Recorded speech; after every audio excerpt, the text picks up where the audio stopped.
I was 12 the summer it happened. My little brother, Caleb, had just turned 10. We lived in a small town in northern Michigan, the kind of place where everyone knows each other and kids could still run free.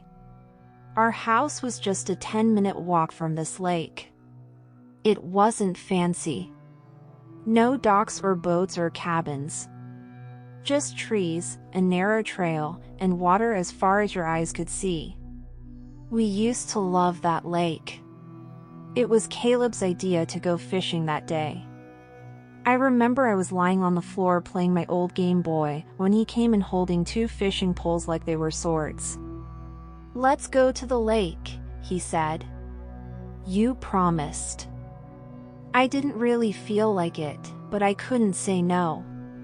He looked so excited. We packed a little lunch, 2 peanut butter and jelly sandwiches, some chips, and a few cans of soda. Mom didn't mind us going.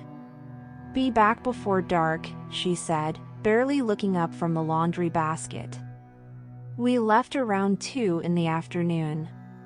It was sunny and hot, but not bad under the trees. The trail to the lake was just dirt, winding between tall pines and big ferns. Birds chirped and bugs buzzed, and everything smelled like pine needles and warm earth. We didn't talk much on the way. We didn't need to. That's the kind of bond we had, me and Caleb. He was quiet, always watching things, always listening. He didn't say it, but I think he liked the lake more than anything else in the world. It took maybe 15 minutes to get to the water. We stood at the edge for a while, just looking out. It was so calm. The surface was like glass, smooth and still, except for the little ripples where the wind brushed across it. We picked our usual spot. It was this bend in the trail where some flat rocks poked out just enough to sit on. We set our bags down, baited our hooks, and cast our lines. It was peaceful, for a while. But then something felt off. Not right away, not all at once. Just little things. Like, at one point, Caleb looked behind us and said, "Did you hear that?" I said no. He stared into the trees for a few seconds, then shrugged. "Thought I heard someone walking." That made me look too. I didn't see anything. We kept fishing. Then, maybe 20 minutes later, I got the feeling. You know the one, like someone's behind you, even though no one's there. It came over me fast, crawling up my neck like cold fingers. I looked around. Nothing. Just trees and shadows. I told myself I was being dumb. But Caleb felt it too. I could tell. He kept glancing over his shoulder. His line was still untouched, but he wasn't paying attention to it. Neither was I. We both started hearing it after that. The sound of footsteps on the trail. Slow ones. Like someone trying not to be heard. Crunch. Pause. Crunch, and another pause. We stood up. "Who's there?" I shouted. Nothing. The woods went still. No birds, no wind, no bugs, just silence. I remember Caleb gripping his pole like a weapon. I grabbed a stick. We stood back to back, looking every direction. "Maybe it's a deer," I whispered. "Maybe," he said. But he didn't sound convinced. We stayed like that for a while.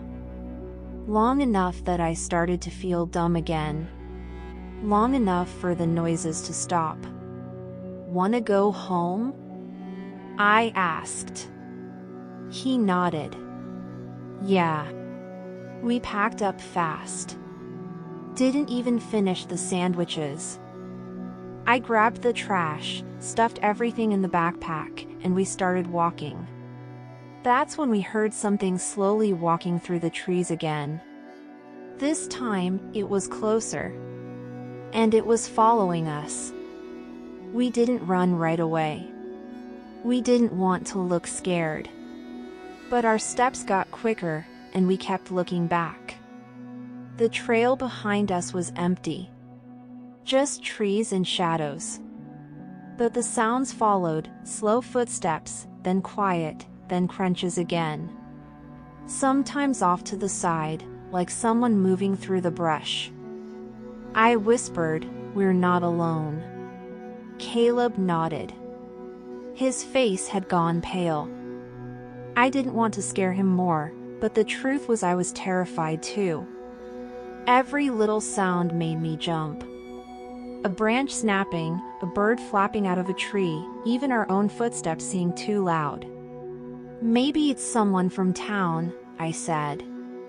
"Someone just messing around." Caleb looked at me. Then why won't they answer? He was right. We had yelled. Twice. No one answered. No laughing. No voices. Just footsteps, and silence when we stopped to listen. We walked faster. The trees started to feel closer together, like the forest was shrinking in around us. It was still daylight, but the light under the canopy was dim, the shadows long. And then we saw it. A shape between the trees.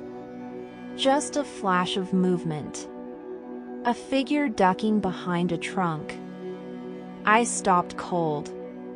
Caleb nearly ran into me. "Did you see that?" I whispered. He nodded slowly. I tried to act tough. "Let's just go. We're almost home." We were still maybe 5 minutes away, but I didn't want him to panic. We kept going, quicker now. The footsteps followed, but more careful. Like whoever it was, knew we were scared, and liked it. At one point, I turned around fast, hoping to catch them. Nothing. Just trees. But then Caleb pointed. "Look." Near a tree, far off the path, there was a figure. Just standing there. Not moving, just watching. Too far to see a face. Too far to know if it was a man, or something else. We didn't wait to find out. We ran. Branches scratched our arms. Thorns caught our clothes. I heard Caleb trip and I grabbed his arm and pulled him up. We didn't stop. The trail was a blur of green and brown. My heart pounded so loud I couldn't hear anything else. My legs burned, lungs ached, but we kept going.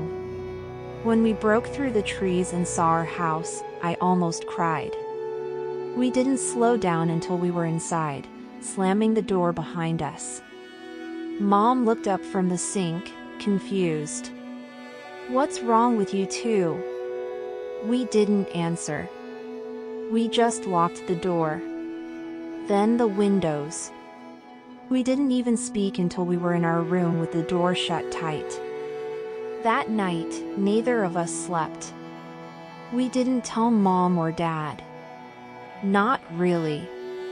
We said we saw someone weird in the woods, but they brushed it off.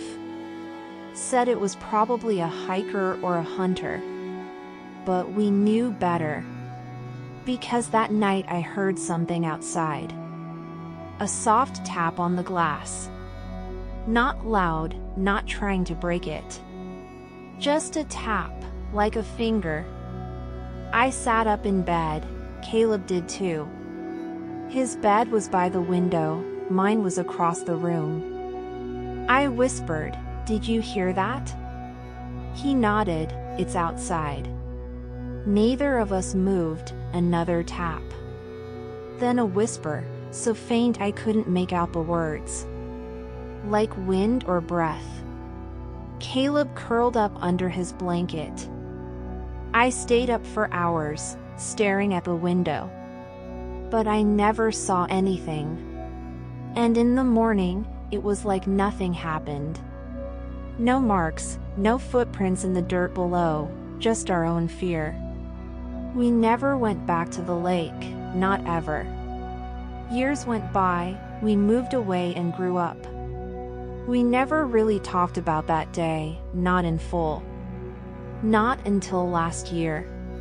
Caleb called me out of the blue. Said he found something online, an article about strange disappearances near that lake.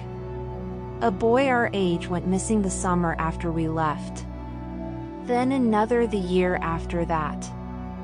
They were never found. There were rumors, some said it was a drifter living in the woods. Others blamed a bear or wild animals. But some of the locals had a name for it. They called it the Watcher by the Water. A thing that hides in the trees, waiting. Picking off kids who wander too far, never seen fully, never caught. But always watching. When I hung up with Caleb, I looked out my window. I don't know why. Just a habit, I guess. But I swear I saw something, just for a second. A shadow by the tree line. And that feeling came back. That cold hand on the back of my neck. Like someone was watching me.